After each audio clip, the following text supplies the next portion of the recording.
Devastating earthquake strike Myanmar, death toll surpassed 1,000. The death toll from the catastrophic earthquake that struck Myanmar yesterday continued to rise. According to international media report, a 7.7 magnitude earthquake caused widespread destruction in the region, with many buildings and homes collapsing, trapping people under rubble. The death toll has now surpassed 1,000 and the number are expected to increase future.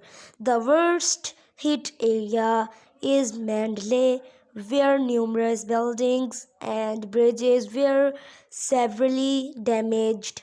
The tremors were also felt in neighboring Thailand, where some buildings were damaged, and in Myanmar capital Naypyidaw, where roads have been closed to traffic. Reports indicate that around 70 workers are trapped in the debris of a collapsed construction site, and authorities fear that the death toll could rise significantly. The earthquake epicenter was located near Mandalay, with a depth of 10 kilometers. In response, the Myanmar government has declared an emergency in 6 of the most affected areas and deployed military personnel for rescue operations.